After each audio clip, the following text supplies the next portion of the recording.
Glad you're here. Appreciate you. First question, anybody got one? Coach, what's it like just trying to blend veterans like Santi and Josiah in with so many new faces, whether they're transfers or freshmen? How much of a challenge is that? You know, I think those guys, Santi and Josiah, have probably made that easy. Got a really good call the other night from one of our parents that said that when Josiah and Santi decided to come back, freshmen, they were concerned. They said it's been the best thing for their son to have those guys be big brothers to him and lead them and show them the way. And the part blending them is not so much them getting along together, because I think we've got a group of guys that really do care about each other. But it's getting the younger guys to understand the urgency of how hard it is to play defense and play the way we want to play. But those guys have been just great mentors for the young guys. But we do have, 4, 5, 6 new guys that are out there at a time that we're trying to get them to understand what it's going to take to win at this level. How much do you anticipate Jonas and Tobe playing on the court together this year, and how much do you anticipate going with 4 guard lineups? You know, I think that will a lot depend on who we're playing and the matchups. Both of those guys, I mean, we do have some different ways we can play. You know, we can play with, Josiah Dalton, Jemiah Mashack at the 4 spot, and because of what they can do there. But Jonas and Tobe gives us a totally different look. And, we haven't had a chance to get JP there. He's got a fractured finger he's been dealing with. It's just, I don't know exactly, but we just know that we're comfortable playing those guys together, but it does give us a different look than when we have a smaller lineup out there. Rick, looking back on the trip to Italy, just how beneficial was that from a team camaraderie standpoint, and are y'all further ahead when y'all started practice last week because of that trip? I think, we're I don't know if we're further ahead from the trip, but I do think the trip was beneficial in the fact that we wanted to build the camaraderie with the new players and let them have a lot of time together doing something different than what's part of our daily, grind, what we do here during the summer. So that part of the trip was really good. I think this time of year, this is a big month for all of us in college basketball, because we know we're all, a month away from starting to compete and trying to get everything going. But knowing that we get time during the summer, we don't want to be tired come March. And so we try to work that. Older guys, I've always thought that older guys don't need a lot, and they can take all you want to give them. Younger guys, they need a lot but can't take it, and physically and mentally. And so that's the part you're trying to blend, and that's where it's important that your older guys help these younger guys understand how to max out and not mistake activity for achievement. And when you're in practice, you gotta go at it. But that's probably this month in some ways is really a rude awakening for, I think, most freshmen, because it's time now that there's longer practices, more practices, and the grind is tough. But again, I really appreciate our guys and what they're doing and what they're going through. But the older guys have, they've been really good mentors for the younger guys. Rick, how's this team different from teams you've had here in the past? Well, we scrimmaged Saturday, and we only had 9 guys available, so we had to use a couple of our walk-ons who were excited about them being on our team. And, the one thing that was you look at a stat sheet, we made 20 out of 42 threes from the 2 teams combined.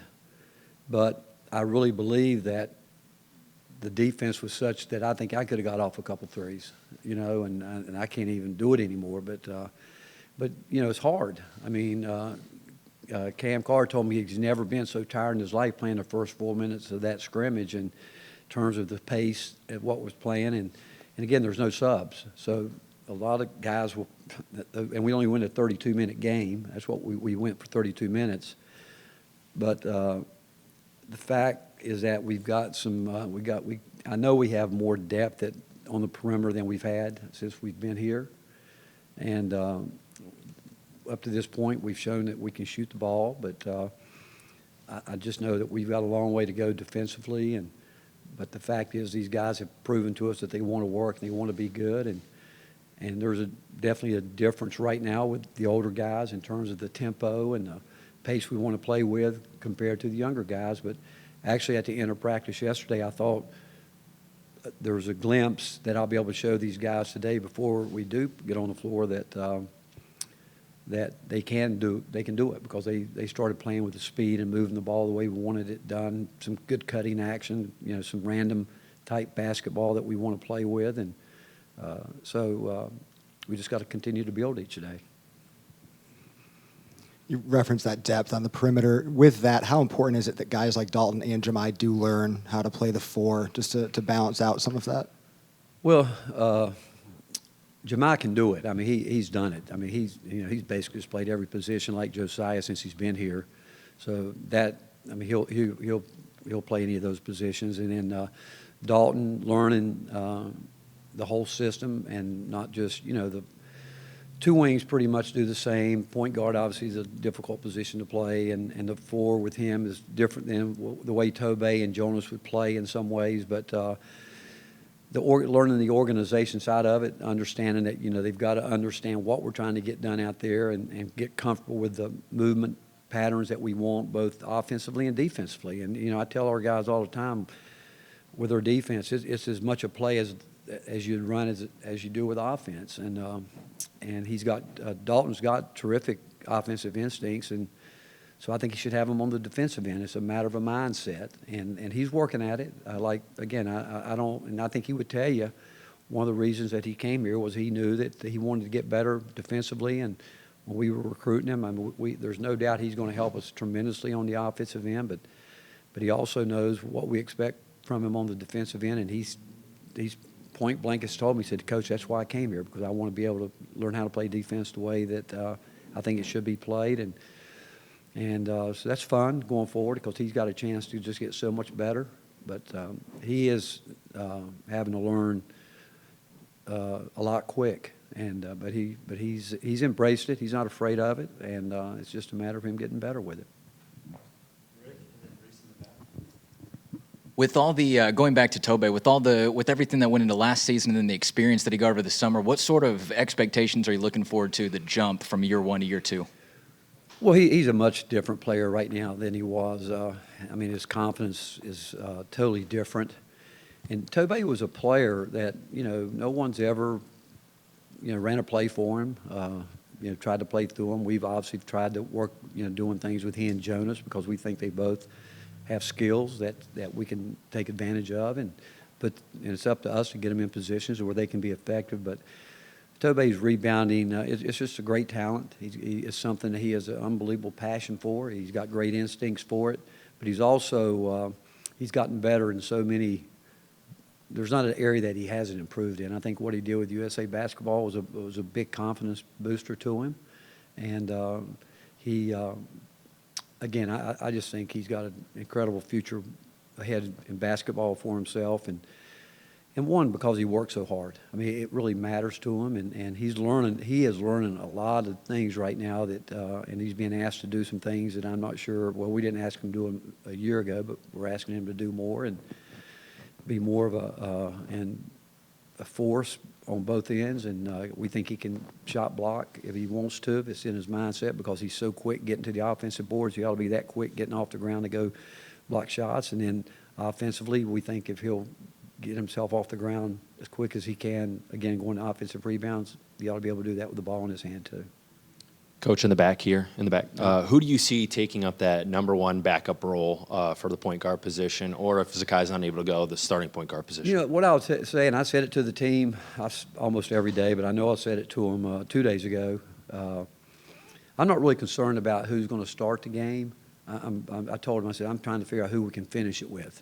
And I think we've got so many different things, different players that, I could tell you we've got 8 guys, 9 guys that I think would be considered starters.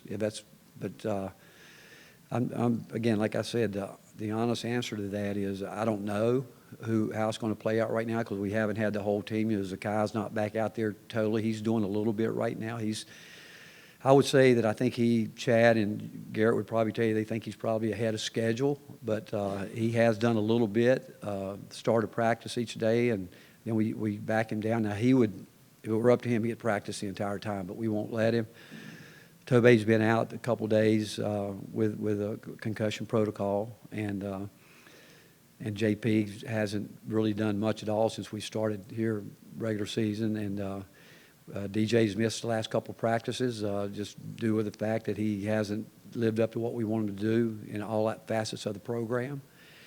So we haven't put it all together, and in terms of putting together the whole thing, I don't know, other than the fact that I like where we are. I think we're going to have a lot of different options, and I think this group of guys, I'm not sure it matters to them. I don't know if I'd say it. I think everybody would like to have their name called before the game and go out, but we've just tried to drive home the point. We want to, who can we count on in the last 5 minutes? We think we're going to be in a lot of close games this year again with the schedule that we play, and we've got to be able to finish those games out. How has Freddie grown defensively, and then where is he at being an effective offensive player when he doesn't have the ball in his hands?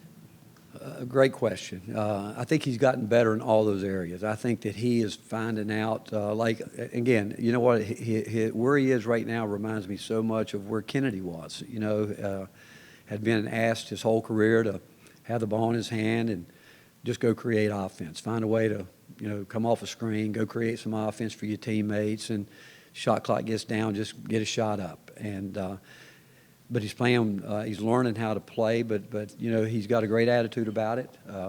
I don't think Freddie yet truly understands all he can do and the way he's going to have to continue to, he does know. I will say that he does know what he needs to do, but it's hard. And but he's going to do it because he's got a good attitude about it. He's open to being coached, but to me, he's learning how to play a whole different style of basketball. And it's up to us to get him to do what he does well, make sure he understands how that can blend with his teammates and what they need to do, what he needs to do to play well with them, that they want to play with him, he wants to play with them.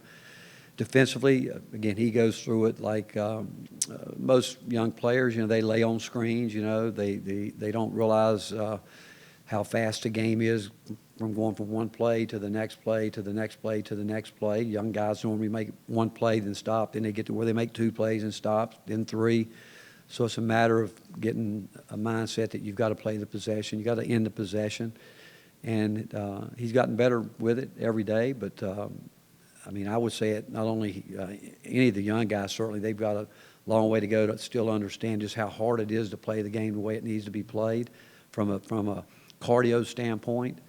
You know, we talk a lot about cardio toughness. You know, I like to get guys tired and then see if they can play, and it's hard. When you're tired, can you make the right play? Can you make that extra effort play? Those type situations. And there's not one freshman on our team that's not going through that right now, including Freddie and Cam and the rest of the guys. It's just, again, we're playing against there's 4 or 5 guys out there right now that understand that, and you watch the game practice with them or just practice tape, they see it, and the more we show it to them, and I have seen improvement with them every time we show it to them on tape. The next day you see there is a carryover from the film room. Coach, later this month you guys are going to play Michigan State for that game for the Maui Relief. What does it mean to you to be able to contribute to helping rebuild that community? Well, I think it's awesome to have the opportunity. I mean, obviously our heart and prayers go out to the families over there that, you know, it's going to be a long comeback for them. And fact is, you know, Maui, they held on as long as they could, hoping that they could have the tournament there. But with what they're faced with right now, I think with FEMA and everyone over there, it was just really hard to try to put it all together.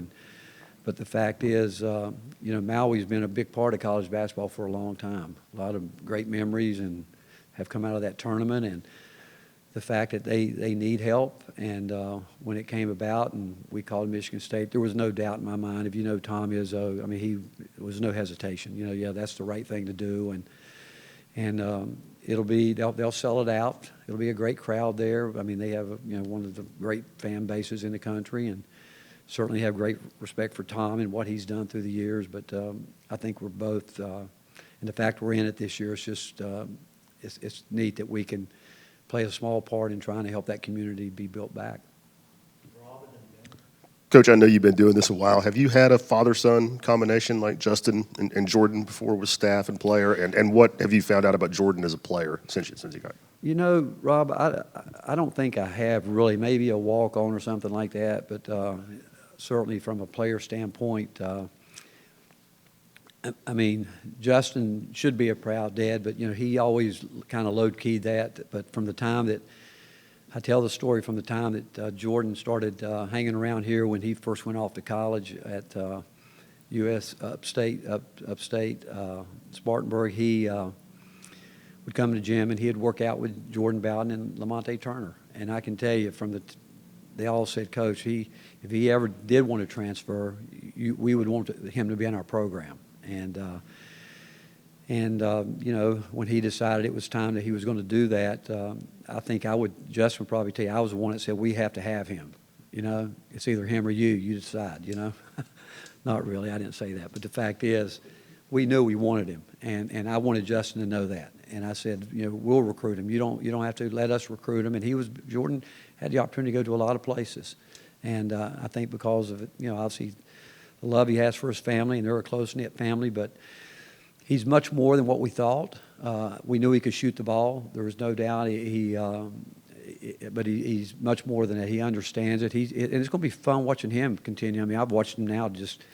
He's competitive. A guy that can score at 3 different levels. A guy that can get a shot off when he has to get it off. But again, and his body's changed a lot since he's been here. But it's just only going to continue to change more. But he's got a really good basketball IQ. He's like I said, he's competitive. Having to do what he has to do every day against the guards he has to play against has been good for him. And we spent pretty much the whole summer playing him at the point. And now because of that, I think that's helped him a lot too, because he can, again, play certainly all 3 perimeter positions. And so we're excited about him. And you know, he's going to be a big part of this team. Rick, how would you assess where Cade Phillips is at right now, and have y'all made a decision on whether he'll redshirt or not? You know, there was no doubt when Cade came that we said from the beginning, we talked to him about he was going to redshirt. And because of JP being out, and Cade didn't get to do anything with us this summer. He wasn't able to play, you know, on the trip over in Italy. And so his first real work was when when school started, and, you know, moving him in through the vitamins. But one thing he has done since he's been here, he has spent a lot of time reconstructing his shot, where, you know, he's gotten much better with that. But to answer your question, I don't know if we can redshirt him, because if you ask Santi and Josiah, they would say we can't, because, I mean, you watch him every day in practice, and I go home and watch the tape. He's productive. You know, I mean, and he might not even score a basket the whole day. I think actually in the scrimmage the other day when we scrimmaged, Tobey didn't scrimmage, and if I'm not mistaken, Cade was our leading rebounder. He had 9 or 10 rebounds, and he gets things done. He's understanding what we want to do offensively. You know, he's picked it up quicker than we thought, and I would say that he and Cam have probably been the 2 biggest surprises with everything that's going on. And but again, as I'm standing here being honest with you, I don't know. I don't know that question. I think it depends on the next couple of weeks how it plays out. But I know one thing: he's got a great future, and he's going to be a guy that's going to help us win a lot of games here. And he's a big part of this program this year and moving forward. With Santi and Josiah returning back here for their 5th year, what impact are you expecting them to make in these early months of practice? You know, the biggest thing I told both of those guys when we talked about them coming back, it was leadership, knowing that we had a lot of new guys in the program. And then I told them, I said, personally, coaching staff-wise, we're not going to judge you on, because you guys have worked. They've always worked. You know, they've been guys that we know have represented this program the way we wanted it represented. They are guys that they bring it every day. I mean, I get on them like I would anybody else, and they handle that fine. But I said, you're going to be judged this year really more so than ever on your leadership, what you're going to do to help these young guys. And when we got the call last week, one of the assistants got it about how they're glad that those guys came back and how much it's helped the young guys. That's what we were looking for, and they've lived up to it. And then, but we expect a lot from those two guys, and then certainly when Z gets back, and Jemiah Meshach's been a big part of it. I mean, those guys have played a lot of big minutes, but again, leadership I think will be the biggest thing when it gets right down to it. Why do you think Santi and Joe came back at the end of the day?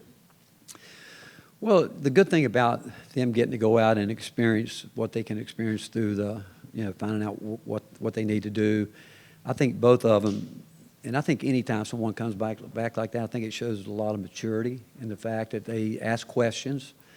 They certainly have agents that they believe in and have helped them, but when you get down to it, both of those guys are guys that are going to, with or without an agent, they're going to ask their own questions, and they're going to get the they want to hear the feedback themselves, and I'm sure during the interviews they would be the kind of guys that would point blank say, hey, what do you think I should do, or what do you see me doing? Where would it be? But I was glad that both of them got to go through it, because next year that's what will be their future. They're going to have to go through it again. And I think there's no doubt both of them would tell you they learned from the tryouts they had and what they had to do. And both of them have come back, and they really better than they've ever been. I mean, if you think about it, this was the first summer that Santi's been here since he's been here, and I think it's shown up. And I mean, we know that he's a machine when it comes to cardio, fitness, and the way he runs around. But he's at a level that he hasn't been, and I think a lot of that has him because he was here for the first time. Josiah has had his best off season where he hasn't missed a day. He's been knock on wood. He's taken great care of his body, which he always has. But the little nagging injuries he had, he's been able to stay ahead of all that, and they've gotten. Again, I think after the feedback, there was no doubt they knew they wanted to come back. And I think it speaks volumes about our program and the university and our fan base here. Both of those guys, they love it here. They love this university, and they know that. And I really think when some of these guys go out and they have people like, each of them have people they can talk to about, what's it like up there? What's it going to be like here? And I think some people say, hey, look, it's different. Believe me, when you're in college, that's some of the best years of your life, and I would want to ride that train as long as I could ride it. And I think, obviously, with the NIL, that plays a part in it now. And so I do think both of them made really wise decisions in coming back. Coach, in the back here, you said, in the back, way back. Yeah. You said Jordan Gainey has been getting a lot of minutes at the point guard position. What's the difference between him at point guard and Zakai at point guard? Well, there's a lot there, but just because, Zakai's been with us, and, I think it kind of, after Zakai got hurt last year, I think it kind of went unnoticed how much he had gone from being a guy that just scored when he got here to how he became such a good distributor. I think he tied Kennedy's record for assists in a year, what Kennedy had the year before. So he's been around, and Zakai's, they're different. I mean, I do think that when Zakai comes back, I think it's going to really help Freddie and Jordan a lot. I think it's going to help them a lot because there's nobody on our team that can do what he can do defensively the way he does it. And, Zakai's a guy that changes the court when he's out there. I mean, he changes it in a lot of different ways. But Jordan can really shoot the ball, just like Zakai. I mean, they both can shoot the ball. But I'd just say right now the fact that Zakai's been around, he knows it. He's played with these guys longer. He's been able to, obviously, he knows the defensive system better and ball screen defense. That's something that I think Jordan probably has had to learn more because when he is at the point, he's going to get screened a lot more there in ball screen situation as opposed when he's off the ball more. But again, he's improved, he's embraced it, and we're just fortunate and blessed that we have them both. All right, thank you, guys.